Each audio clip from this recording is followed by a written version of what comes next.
So what I'd like to talk about just quickly, before I hand you over to our chairman, Mr. Nick Griffin, is the Charlene Downs demo. This period of time is the 10th anniversary for Charlene, when she went missing. This is Charlene here. I'm sure you folks in the Northwest know a lot about it, and I'm sure you've read quite a bit about it.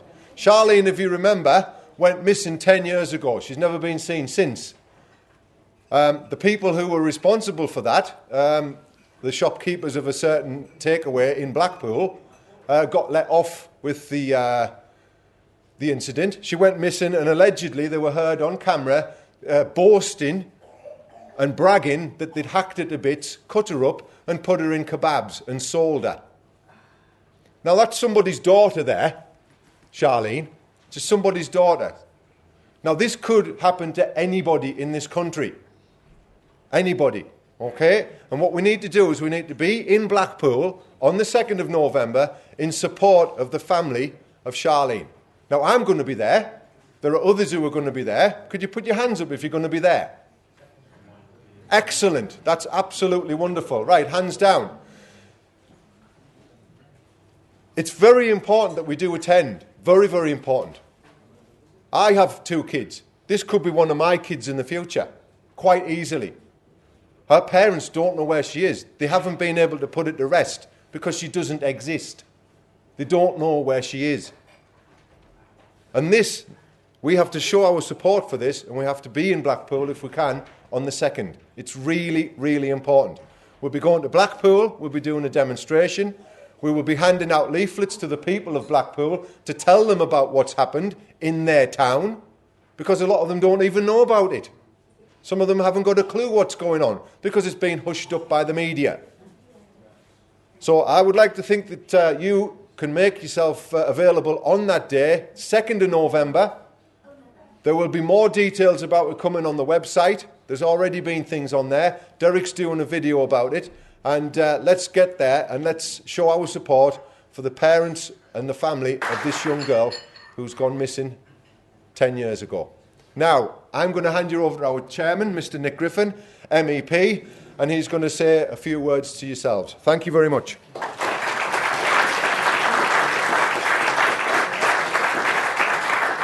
Obviously, this is the campaign launch for the European elections. It's next May, but the work really starts now. There's no point leaving it until a few weeks before. The work really does start now. And I want to talk very briefly about the ultimate reason why it's worthwhile. I'll tell you why it's worthwhile. It's because being elected as a member of the European Parliament for the British National Party really makes a difference. Not just to me personally, it makes a huge political difference in all sorts of ways. Just occasionally, it actually makes a difference in terms of the legislation we end up with. As I'm sure you know, 85% of our laws come from the European Union. They don't actually come from the MEPs, they come from the Commission. We're basically a democratic fig leaf. But once in a while, there's something comes through in this tidal wave of legislation. There's an amendment comes through from, say, the crazy Greens, whose actual vision of Europe is a totally de-industrialised place where nobody has their own car. As a for instance, that's what they really want. And they come up with the most crazy proposals to make the legislation even worse. And once in a while, in the Parliament, in the main voting session, it's something like 364 votes for and 364 votes against. It's literally on a knife edge as to whether one of these things is even worse than it otherwise would be. And then having a British National Party MEP instead of a Green means that there's something isn't quite as bad as it otherwise would have been. But that really is as good as it gets. But it's actually better than nothing. Because this legislation, these people gaily pass, they happily pass these these rules. It never occurs to them the impact it has on real people. I saw in one thing once, I looked and I thought there was a reference to trillions of euros that they were going to spend. What? Actually, it was a typo. It was just an error. But it had gone through the whole committee stage. It had gone right through to plenary to the full voting Parliament stage without anyone noticing that there was an error by which they'd increased the amount of money they were spending by 1,000 times. No one had noticed. Now, they weren't actually going to spend that money, but the fact that through each of those stages no one had noticed should give you an understanding of just how careless these people are with our money, with your money and about how they're living in some kind of fantasy world. It's really dangerous. And occasionally a nationalist MEP, a proper MEP, makes a difference on a small scale. On another small scale, not long after I was elected, at a meeting in Blackpool, one of our chaps came up to us, and he was from Fleetwood, just up the road. Fleetwood has still got a fraction of a fishing fleet. It's a fraction of what we used to have, but it's still there. And he came up to me and he said, as a fisherman, well, we're looking to change the common fisheries policy, and actually they're trying to improve it a bit because the thing's been a total disaster. And he said they're going to be bringing forward a change in the legislation to protect what they call non-target species. The classic example is they're out there fishing and they're also catching dolphins. A non-target species, just throw them back dead or dying. So the legislation to protect non-target species. He said, OK, that's good, we can go along with that. But he said what they don't realise, because these people are hundreds of miles away from the sea, do you know that Luxembourg has a fishing fleet? It hasn't got 1 inch of coastline, but it's got a fishing fleet in Europe's common waters. Half of all Europe's waters are our waters, given away by the traitor Ted Heath. But he said that what they don't realise is that the discards, that's throwing fish back dead or dying because you're not allowed to land them because the EU rules, clumsily designed rules to try to protect fish stocks, won't allow you to land them. He said they also affect not just non-target species like dolphins, they also affect less valuable target species. Well, what do you mean? So he said, well, we're out fishing and you catch a load of herring. You carry on fishing, you catch a load of cod. The herring's less valuable than the cod. You can't land overweight, so you throw the herring back dead into the sea. 1,000 million tonnes thrown back dead into the sea. Absolutely a crime against our environment, against our industry, against our people, against our national heritage. Time and time and time again. So he said that what actually needs doing is also this legislation needs improving to protect not just non-target species, but also less valuable target species. So when it came up in my committee, I was able to put forward this amendment and less valuable target species. Now, various British, and taking their lead from them, European socialists and liberals, voted against that amendment just because it came from me. But nevertheless, it went through by a whisker. So now in the legislation, that's there. So because I was there, a practical, hard-working British fisherman was able to come with me and do something to make his industry and thereby our heritage just that little bit better. So occasionally like that, things get better.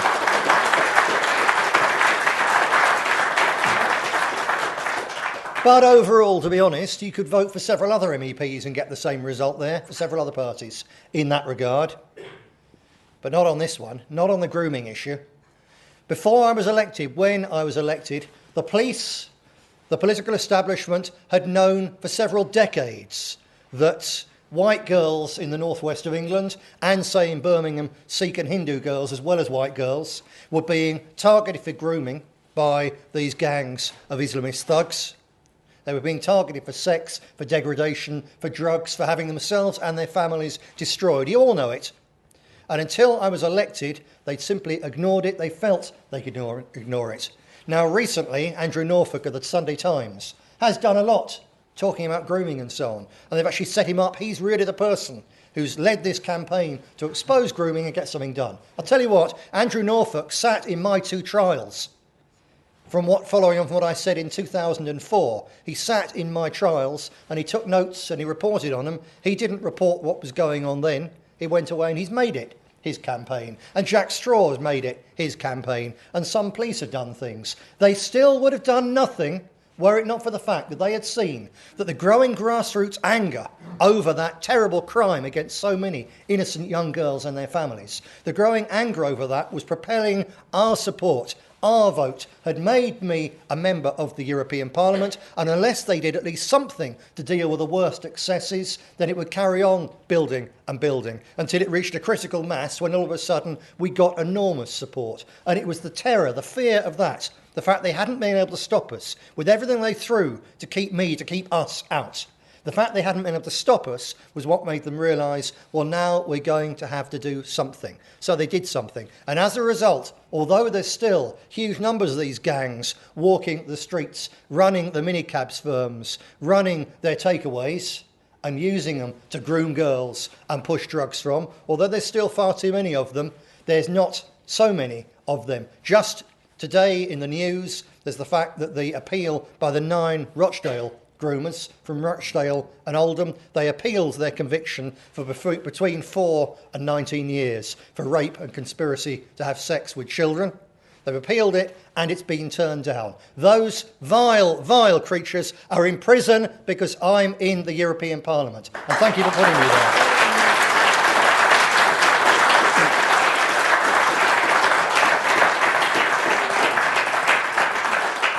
And it's made a difference all over, but the battle hasn't gone away. It continues. What we now have to do is to build and work on this campaign partly, and the fact that we've got an enormous amount of free post, and the fact that, partly through being in the European Union, I have got, and Clive as campaign manager has got, we've got a big war chest already in terms of money and capability to throw at alerting people of these issues. So now we've got to alert them, not to the fact they should vote British National Party again to keep things going, but while we're at it, so that they need to be aware that the groomers now, they've tended to move out of the really poor working class areas, which is one reason the police and the political elite didn't give a damn, because it was only poor white trash. It wasn't nice, respectable middle class girls like they have and so on. So we were the ones who were there then. It's now starting to move out because I'm told time and time again, the groomers have now understood that working class girls are getting wise to this and they're harder targets. So now instead of using, say, just the takeaway in a grotty part of town and giving them a packet of free chips or a free pizza, no, they now hang around outside mobile phone shops. Because the girls go into mobile phone shops with hundreds of pounds to spend on a mobile phone or whatever. These girls from nice, respectable families. Girls brought up in nice, respectable schools where they teach them that, having any kind of suspicion about any kind of immigrant, well, that makes you a racist, and that's the worst thing you can possibly be. And these girls are now absolutely defenceless in a way that the poor working class girls were a few years ago. So we've got to get it across to them and their parents as well, that there is a risk and that the most important thing they can do is to be aware of it themselves, to protect themselves and their mates as well. And it doesn't matter the fact that the rotten, corrupt, lamestream media in the northwest of England won't tell girls that. If through our campaign we get that across and we save those girls, not the whole of them at one go, but one and three, and they tell their mates, and we can get that across, and we are going to use this campaign and the money that being there has given us to throw at this campaign, we're going to use it to wake more of our young girls up so that they are safe in the future.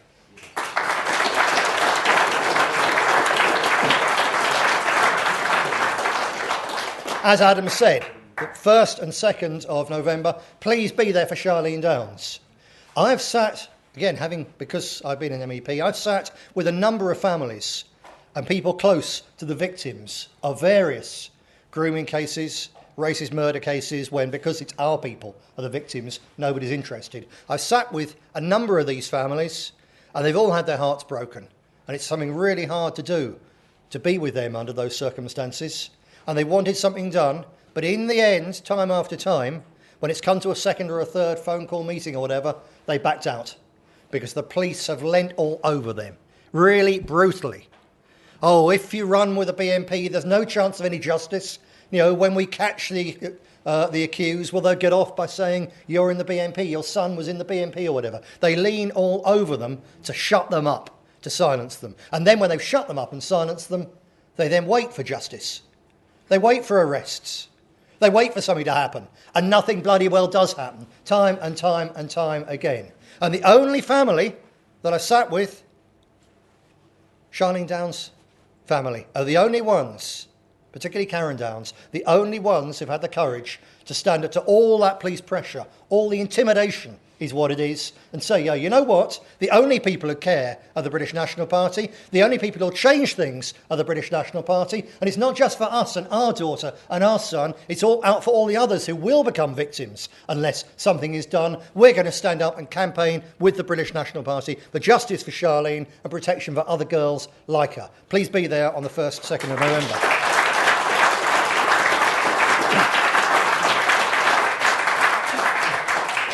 On election night, as Clive said, it was an incredible, tense experience. On election night, I made a pledge that once I was in there, I would work and have researchers in, and we'd really find out what was at the back of this monstrous attack on our sovereignty, on our national identity, on our freedoms and so on, and whatever we found we would expose. Now, I haven't yet fulfilled that pledge, not least because basically straight after we won, you may remember, we won in June, and by July we had 70 taxpayer-funded lawyers of the Commission for Racial Equality crashing down, trying to destroy this party, and you know, wave after wave of attacks from the media, from the state, from the police, from so-called nationalists. All sorts of attacks designed literally to destroy us, to bankrupt me, to send me to prison, to break our hopes and our hearts forever. That was the attempt. And for the best part of 3 years, I really was able to do very little except working to survive that, working to pull this party through it. And as you know, we've done it now. We're the only game in town. And now finally, quite near the end of the term, I'm getting time to allocate my time and my staff time to going back to fulfilling that pledge. And we're really quite a long way along that road, and we'll be publishing things pretty soon. And just because I've only got a couple of minutes, I've spoken at a couple of meetings, I think we've now got it on the website, about a man called Richard Coudenhove-Kalergi, who was one of the fathers of the European Union idea. He was the one who all the people in the 40s and 50s who decided, yes, all the politicians in France, in Britain, in Germany, who decided, yes, we're going to build this European superstate. The ideas all came from this man who was half Japanese and half Austrian, who at the end of the First World War started pushing for a European superstate. He was funded by the same Warburg Bank that also funded the Bolshevik takeover of Russia, the Bolshevik slaughter of millions of white Christian people in Russia. It's that sinister.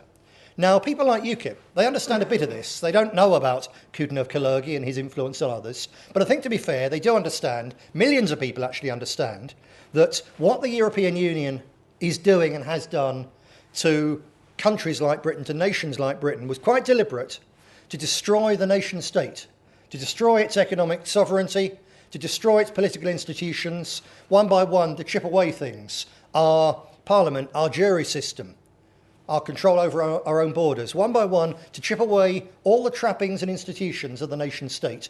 Because you can't build a United States of Europe when the individual nation states are still alive and people are loyal to them. So Coudenhove-Kalergi, for instance, came up with the idea of having Beethoven's Ninth Symphony, a piece of it, as the European Union's anthem. That was from him.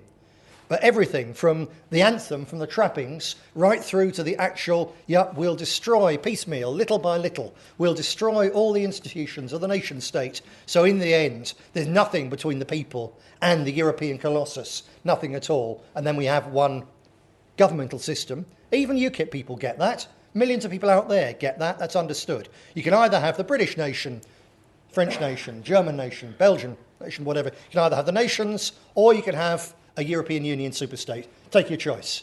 And David Cameron claims to be giving us a referendum. How many years late?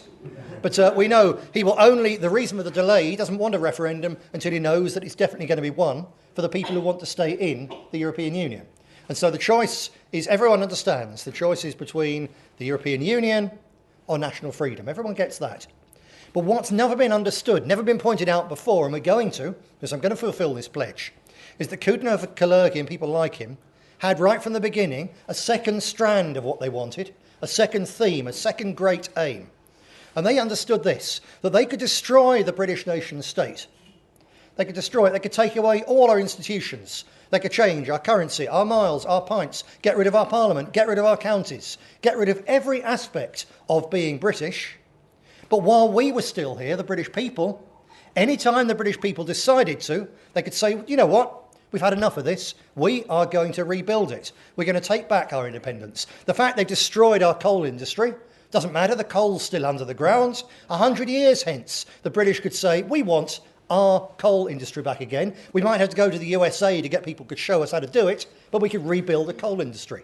They knew that, and so parallel with destroying the nation state, they also, right from the beginning in the early 1920s, were writing, we are also going to use mass immigration and integration, forcible mass propaganda campaigns to make people integrate, to make them mix up the races and the peoples. We're going to just use that to destroy the very peoples who make up the nation states of Britain. They came up with a plan in 1922, literally for the genocide of our kind. That's what they were doing. And they're still doing it right now.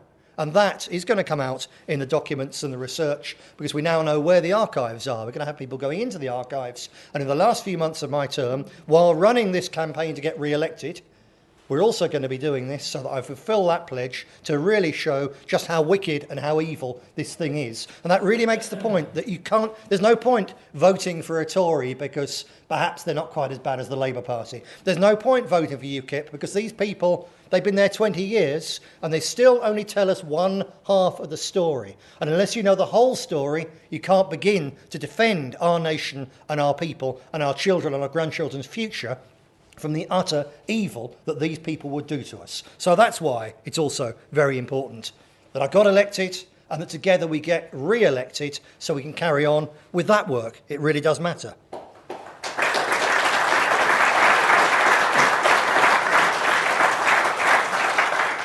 There's practical benefits. If you talk to people about that on the doorstep, they'd think you were barking mad. I know I'm talking to people here who understand, who are deeply political. But on the doorstep, we need to talk about practical things. So again, within a couple of weeks, because we've been working on it for quite some time, we'll be putting out and making available to you to have on street stalls for people in your own areas the best booklet on advice on debt and how to get out of debt that anyone's ever put together. It's really, really good.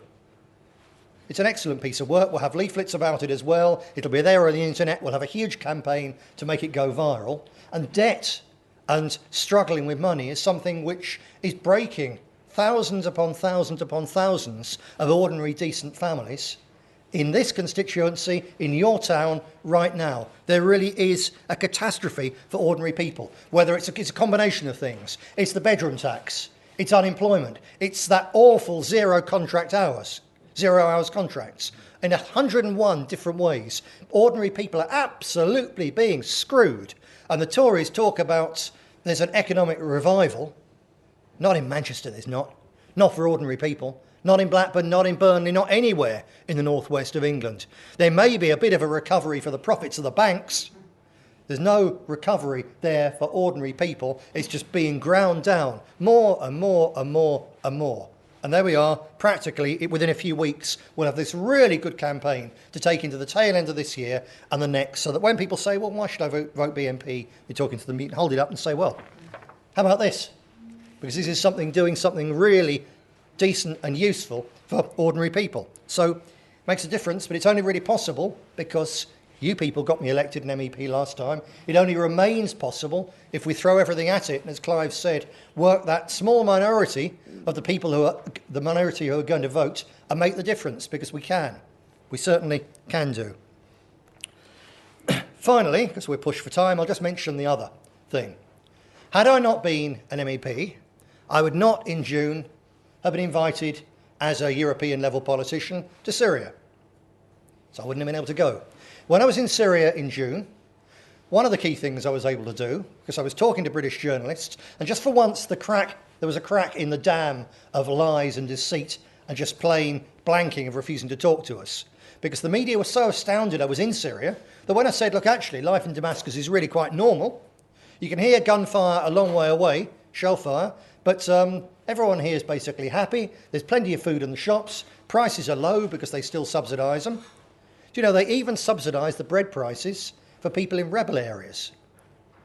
Where they're actually fighting, yeah, they're under siege, that's a different matter. But areas held by the rebels, the bread is subsidised. Even the electricity is still subsidised by the central Syrian government because they want to keep their country together. It's really something quite remarkable. But that kind of thing wasn't known. When I was in Damascus, I was able to point out, I was talking to various journalists, saying, look, actually, it's really quite normal here. And on the day before I was due to come back, the BBC, which for several years, had run the story, it's all chaos, it's all shambles, you know, there's fighting in the streets, everyone hates the government, they're just terrified to move and all the rest of it, it's a place under siege, blah, blah, blah, blah, blah. The day before I was due to come back, with a video camera full of footage showing this was lies, they ran a story on the BBC saying, do you know what, actually Damascus is really rather normal, and most people there support the president. I was able to force them to do that, because although their reach in media terms is far, far bigger than what we have on the internet, And if someone like Russia Today pick up a clip of it, as they did the other week, and run a clip showing it, then the BBC's monopoly on forming public opinion is destroyed. And they don't know amongst how many people. Some people are seeing it's a lie and it spreads. So we forced them to change. That was quite significant. Didn't help people in Britain in any way, shape or form, to be honest, other than giving them the truth. But that's better than nothing. But because that happened in June, and because the Syrians were so astounded by how the BBC had been forced to turn 180 degrees round, when it came out that Cameron and various other war criminals in Westminster, or would-be war criminals, were within hours, literally, of launching 200 British cruise missiles at a cost of £1 million each, plus the support, that's probably £250 million. That's more than half of what they will screw out of the poor people of Britain with the bedroom tax in a year. And they were prepared to blow that in 12 hours, killing people in a country a long, long way away, which has nothing to do with us. And when that came out, so I got on the phone to the contacts I've made over there and said, look, I want to come and to help on the publicity drive and answering what they're saying and so on. Are you interested? They said yes. So I went over there. So when Cameron was perhaps hours away from launching this attack, because you people, the people of the Northwest, had made me an MEP, I was able to go over there and, as I'm sure you know, write the letter which the Syrian government sent to the British government, which tipped a number of MPs from voting for war into voting to stay at something approaching peace, at least to keep Britain out of it. Now, had we been dragged into that, as I say, it would have been something like £250 million within the first 12 hours. The Syrians would have retaliated, obviously, and we would have been sucked into a war, and lots of other people would have got involved in the war as well. Israel would have got involved in the war, used it as an excuse to attack Iran. Iran would have fired back. All the countries of the Middle East would have been dragged into that. America, of course, would have used the fact the British had gone in as an excuse to go in. Russia would have gone in as well. You could have had a world war as a consequence of that. And at the very least, you can bet your life that the chaos would have been such that instead of now, as it is being done, Syria's defensive chemical weapons being destroyed under United Nations supervision, instead of that, Britain and France and the United States or other our governments would have so destabilised the situation in Syria that you would have had those chemical weapons falling into the hands of crazed Islamist extremists, the throat cutters, the liver eaters, the people who want, as we've seen on the news for the last couple of days, who are urging their own people, all these various non-Brits living in Britain, to declare war against us, to murder people in this country, including me. Don't bother with bombs, just use box cutters, just use knives. But they'd also, those same people, would be now in control of Syria's weapons. Huge numbers of chemical weapons will be in the hands of those people. And as a result, Cameron and all the rest right now will be saying, now we've got to send British troops into Syria to seize those weapons. And if anyone asks you, what's the British National Party done for the people of the northwest of England, you can say to every pub where they've raised money for Help for Heroes, for every family who've got a son or a nephew or a grandson or daughter for that matter, in the army, you say, you know what? They're not going to Syria. They're not going to be murdered in Syria by cutthroat, crazed Islamist extremists, because the British National Party's MEP was able to go over there and help keep Britain out of war, which is a bloody good reason for voting British National Party again.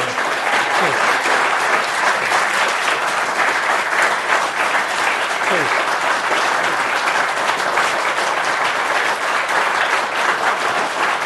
Listen, this man has been on the nationalist scene and in politics since he was a boy, a small boy, right?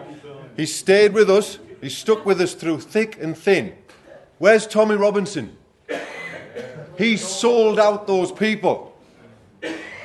A fly-by-night plant, Mr. Robinson, giving people false hope. This man gives everybody real hope. And I would like to raise my hat to him because I think he's absolutely fantastic. And if it wasn't for him, we wouldn't be doing half as good as we are today. Mr. Griffin, thank you.